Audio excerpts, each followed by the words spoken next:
Deus Ra, ele governava o universo assim de forma soberana, e a ele é atribuído o título ali do primeiro faraó também. Por isso que esse Deus ele está muito relacionado, Ra e Horus, eles estão muito relacionados aos faraós, né?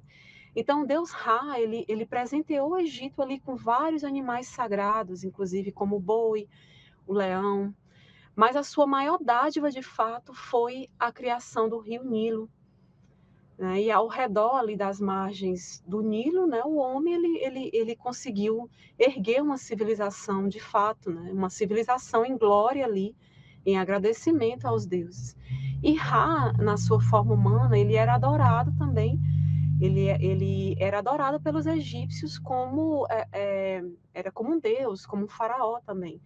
Mas à medida que Ra ele ia envelhecendo, né, a sua glória ela parecia assim sumir, desaparecer, esvainecer. E dessa forma, os homens eles passaram a adorar a serpente, Apófis, Apep, Apófis, né? Então o pessoal começou a adorar essa serpente, que era a personificação egípcia ali do caos. Se eu não me engano, em egípcio antigo é Isfit, o nome dela. E por isso era o oponente ali da luz, era o oponente ali de Maat, Maat, que era a personificação da ordem, era a deusa responsável ali pela personificação da ordem, da verdade, né? Então Apófis era conhecido como o senhor do caos, da escuridão, do caos, das trevas, né? Que trazia ali consigo todas aquelas trevas, né? Por isso era um inimigo ali, essa serpente era uma inimiga ali de Ra, né? Então essa adoração das pessoas a essa serpente iria enfurecer Ra, o deus Ra, né? Ficou irado, ficou enfurecido ali com as pessoas, que ele pegou e ordenou devido a isso, essa adoração a essa serpente. Olha só, serpente, né? A gente já começa a lembrar de outros mitos.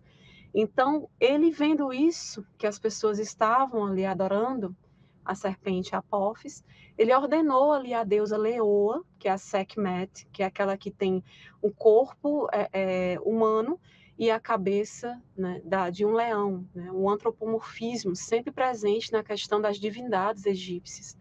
Então, ele ordenou à deusa Leoa, Sekhmet, que executasse ali uma grande chacina para punir ali os humanos. Então ela é conhecida pela violência, né? Sekhmet era a deusa da guerra.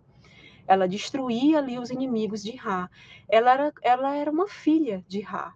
Ela e a deusa Basté, que elas são muito assim parecidas em alguns pontos e outros não. E ao mesmo tempo são bem diferentes, porque Basté ela é muito calma, ela está relacionada ali à questão da adoração aos gatos, né? A deusa gato, né? Então, mas ela é bem pacífica, né? Enquanto Sekhmet, ela representa ali a fúria, né? Então, ela destruía os inimigos de Ra. Ela era muito poderosa e ela é representada como eu falei para vocês, como uma mulher com cabeça ali de leão, portando ali a coroa com o disco solar também, né? Vou mostrar aqui uma representação dela para facilitar. Né? Então a gente tem aí um papiro com um desenhozinho, uma representação dela, a coroa, o disco solar que ela utiliza, o mesmo de Ra. Então Sekhmet, ela extermina os homens todos que desafiavam ali o poder do Deus Sol, do Deus Ra. E o que Ra não contava, que ele não esperava, era que Sekhmet ela ficaria completamente fora de controle e sedenta por sangue, né? Ela começou simplesmente a devorar todos os humanos e iria parar somente quando chegasse no fim, o fim da humanidade. Então, Ra ele ficou preocupado com isso. Então, ele não queria a destruição de toda a humanidade, né? Ele não queria isso. Então, ele ficou arrependido. Olha aí, veio o arrependimento.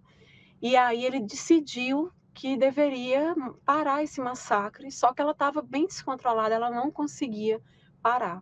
Então Deus ele ordenou que se preparasse 7.000 jarros de cerveja misturada com uma semente vermelha. E pela manhã a Sekhmet, ela viu lá, ela encontrou a cerveja pintada de vermelho e ela achou que era sangue. né? Então, pensando que era sangue, ela bebeu bastante, o quanto ela pôde, ela bebeu. E acabou que ela ficou embriagada, completamente embriagada, e só assim Ra consegue controlar ela. Olha só que interessante a história e essa mitologia, né?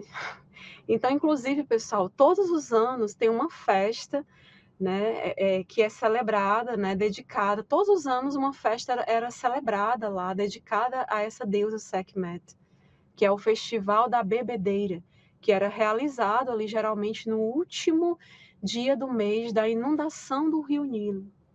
Durante 5 dias essa festa ela ocorria.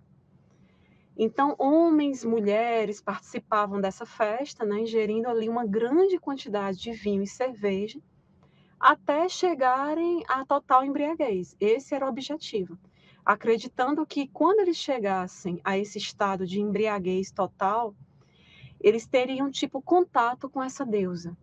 Era uma forma, eles conseguiriam atingir um tal estágio não sei, talvez eles pensavam, a gente vai atingir um estágio de consciência que a gente vai ter contato com a deusa, né? Então era dessa forma que ocorria nessa festa. Então a Sekhmet, como eu falei, ela está associada a tudo isso, a violência, a guerra, conflitos, as epidemias também. Então, ela está associada a tudo isso. Então, quando as pessoas, inclusive, adoeciam lá no Antigo Egito, geralmente pedia-se proteção a essa deusa, a Sekhmet, né? Somente essa deusa, que ela que é a causadora dessas doenças, né, dessas epidemias, que somente ela podia curá-las. Ela causa o problema e ela também é a solução, né? Então, eles tinham vários rituais, várias formas de cultuá-la, várias questões envolvendo magia, para que ela os abençoasse e curasse. Então, Sekhmet, ela pode ser aliada ali à figura, como eu falei, da deusa Bastet, né? Como assim, mas no caso a deusa Bastet seria uma forma dócil, né? Seria um aspecto mais dócil, enquanto Sekhmet seria um aspecto mais enfurecido. E ambas são filhas, consideradas filhas do deus Ra, do deus solar Ra. Então, os egípcios antigos, eles produziram, assim, inúmeras estatuetas dessa deusa. Ainda hoje, nas escavações, principalmente ali em Saqqara, você vê que boa parte do material que é encontrado, principalmente estatuetas, são referentes a Sekhmet. É impressionante. Principalmente Sekhmet e Ísis. Eles, assim, é impressionante. Sempre eles encontram muitas dessas deusas, né? Então, e principalmente, pessoal, o material que eles utilizavam para fabricar o diorito, né, ou o granodiorito, que é mais conhecido como o granito ali negro, né? Então, pessoal, acho lindas essas estatuetas. Então, essa deusa, ela é de extrema importância, né, nesse panteão de deuses egípcios, né? Ela tem uma importância muito grande ali para a crença mitológica ali no Egito antigo, né? E aqui, pessoal, a gente tem a barca, uma representaçãozinha, né? Só uma representação da barca solar do deus Ra, né? O deus Ra que está na ponta aqui no lado direito, né? Você vê o disco, só a coroa com o disco solar na cabeça dele, ele segurando a cruz ansata, o Ankh, que significa vida, vida eterna, imortalidade, né? De frente para ele a gente tem Tot, Tiahuti, né, em egípcio antigo, o deus Tot, deus da sabedoria, da escrita, né? E aí a gente tem vários outros deuses, né? A gente tem Maat, com a peninha, a gente tem a deusa Isis, né? Isis ou Hathor, eu acho que essa daí é Isis, uma imagenzinha, às vezes confunde elas duas por conta da representação aqui dessa coroa, né? E aqui o Anubis, né? Então a gente tem só uma representaçãozinha de alguns deuses, né? Então muitos assim que sobreviveram ali ao ataque de Sekhmet, a chacina que ela fez ali, onde o próprio Ra mandou, né? Por conta de eles estar com raiva ali da humanidade, dos humanos que estavam adorando a outro deus.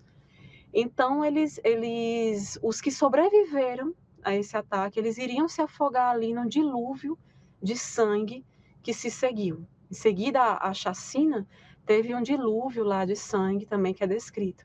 Então, os sobreviventes, né, a maioria deles acabou se afogando. Então, o reinado terreno de Ra, ele parecia assim estar muito próximo do fim.